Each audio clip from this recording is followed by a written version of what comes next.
Hello guys.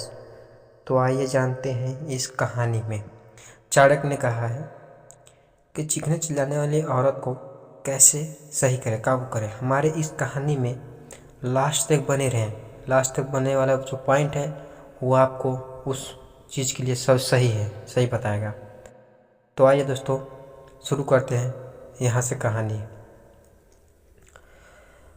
प्राचीन समय की बात है। प्राचीन समय की बात है।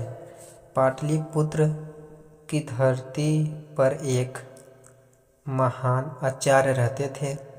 चाणक्य उनकी बुद्धि इतनी तेज थी कि बड़े राजा भी उनसे सलाह लेने आते थे। एक दिन एक युवक उनके पास आया। वह बहुत परेशान था। उसने कहा, गुरुदेव, मेरी पत्नी बात बात पर गुस्सा करती है, रोती है, चिल्लाती है। घर में शांति नहीं रहती। मैं क्या करूं? आचार्य चाणक्य मुस्कुराए। उन्होंने युवक को पास बैठाया और बोला, स्त्री को समझाना आसान नहीं है, लेकिन असंभव भी नहीं है। जिस घर में प्रेम की कमी होती है वहाँ क्रोध और आंसू अपने आप जन्म लेते हैं।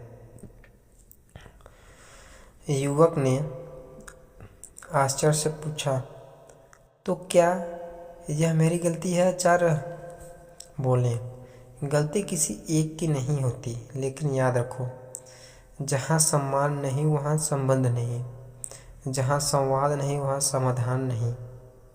उन्होंने आगे कहा, स्त्री को कठोर शब्दों से नहीं, मधुर व्यवहार से जीता जाता है। वह बाहर से भले ही कठोर दिखे, लेकिन अंदर से बहुत कोमल होती है।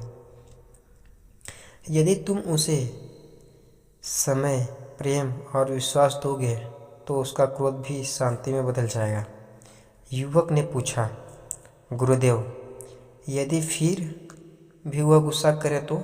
चाणक्य ने उत्तर दिया, जब सामने वाला क्रोध में हो तब तुम्हारा शांत रहना ही सबसे बड़ी विजय है। अग्नि को आग से नहीं, जल से शांत किया जाता है।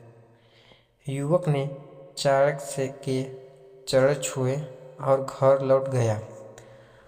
उसने पत्नी से प्रेम से बात की, उसकी परेशानियां समझी, उसका सम्मान किया। धीरे धीरे घर का वातावरण बदलने लगा। कुछ महीने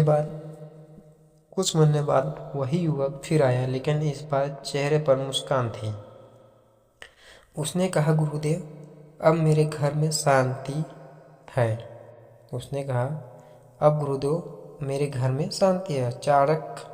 आचार्य चाणक्य ने कहा, घर वही स्वर्ग है जहाँ समझ और सम्मान दोनों साथ रहते हैं। सीख, रिश्ते जीतने के लिए शब्द नहीं, व्यवहार बदलना पड़ता है। प्रेम और धैर्य हर समस्या का सबसे बड़ा उपाय है। तो दोस्तों, ये कहानी कैसी लगी? कहानी अच्छी लगी हो तो मेरे चैनल को लाइक करें, सब्सक्राइब करें, कमेंट करें, बेल आइकन दबाना ना भूलें और ऐसी कहानी पाने के लिए हमारे चैनल पे बने रहें। धन्यवाद।